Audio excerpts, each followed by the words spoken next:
որոշակի խմբագրակազմը շնորհանդես որոշել էր կազմակերպել 5-րդ համարի հրատարակումից հետո միայն 116-ամյա պատմությամբ, բայց նոր դիմագծով ներկայանալու խնդիր է եղել։ Ամսագրի նոր դիմագիծ կազմավորել այդքան հեշտ բան չի։ Հիմել դեռ լրիվ կազմավորված չի, դրել փնտրտուքների մեջ ենք։ Կարծում եմ, որ դեռ մի տարի կունենանք այդ փնտրտուքները, բայց դա ի վնաս գործին չի։ Բոլոր ժամանակներում դրոշակի ասելիքը նույնն է՝ ներկայացնել դաշնակցության ծրագրերն ու մոտեցումները, ընթերցողին բովանդակալից քաղաքական վերլուծություններ կարդալու հնարավորություն տալ։ Այսօրվա մամուլի դաշտում խմբագիր Կարեն Խանլարյանի կարծիքով ամսագիրն առանձնանում է այս հատկանիշով։ Հայաստանի իրականության մեջ մամուլում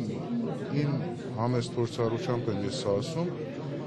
մամուլում հրատարակվող կամ հրապարակ իջնող հոդվածների մի կարևոր մասը կամ վերլուծությունների մի կարևոր մասի խորքում եւ հիմքում չես նկատում գիտական կամ առավել ասեի գաղափարաբանական հիմունքներ, այդ հենքն է պակասում։ Դրոշակում միտք կա ու դրա համար ՀՅԴ բյուրոն որոշեց նորից տպագրել հանդեսը, ասում է բյուրոյի անդամ Վահան Հովհաննիսյանը։ Հանդեսն էլ ազգային ժողովի փոխնախագահի խոսքով ուշադիր վերաբերմունքն անպատասխան չի թողնում։ Ինչպես դաշնակցությունը ստեղծեց դրոշակը, այդպես էլ դրոշակը տասնամյակներ շարունակ ստեղծում է դաշնակցությունը, որովհետև կուտակում է եւ սփռում է դաշնակցական քաղաքական միտքը։ Մարիամ Բարսարյան, Սերգեյ Սարվազյան, Երկիրն այսօր։